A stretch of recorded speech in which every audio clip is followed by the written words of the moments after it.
Yesterday, the total number of severe cases in the hospital were 99. And this is far, far, far, really, it is far little compared to the previous number of cases we had in the hospital. So this is a clear indication that across the board, the number of cases are reducing in the country, given the fact that we have been recently, not very long from now, being overwhelmed really with too many extensive community cases, with cases in the hospital, cases in ICU, and it is so really glad to report that the report indicates the cases are reducing. The Ministry of Health, with support from Africa CDC, have organized a survey that is going to inform the country on the level of infection in the community. The survey that is going to give a concrete, basic scientific information as to what is happening as far as COVID-19 is concerned. And the survey will come up with probably factors that could have caused the reduction of these reduced cases of COVID.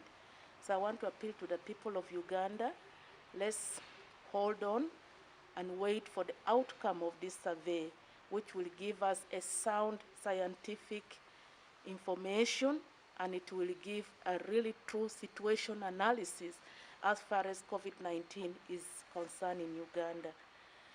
Previously, a number of surveys were conducted in the country. That is really a very good practice. The survey informed us the situation as far as COVID is concerned. At the beginning, the survey was carried out, and somewhere along the way, also a survey was carried out. And that was the time we had to change the policy in terms of managing the cases, because there was extensive community transmission. We had to change the care of mild to moderate cases from hospitals to home care. Third theory that probably might have contributed to the reduction of COVID-19 cases is also on the virus itself. There is also a thinking, there is a stipulation that probably the strain, the virulence is becoming weaker and weaker.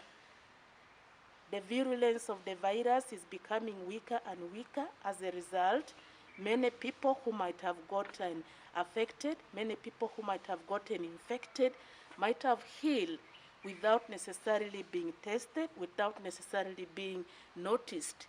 That is another theory which needed to be proven scientifically. So that is why we are a little bit worried that, given the fact that there is another outbreak of Ebola in Congo, that at the bordering district between Kasese, Toroko, Bundubuju, all those border points, those border districts, it's a lot of concern for us because of the free movement between the border. However, the good news we have and the hope we have for the people of Uganda, even if we have got the outbreak of Ebola in Congo, the good news is that, given the very outstanding track record of Uganda in terms of managing outbreak, in terms of managing emerging and re-emerging infections, we have got a lot of hopes. We are very confident that we are going to manage this. Our people are going to be very alert, and we manage this without, if possible, getting the virus enter into Uganda. Two, given the fact that over this time, the country has built lots of capacity.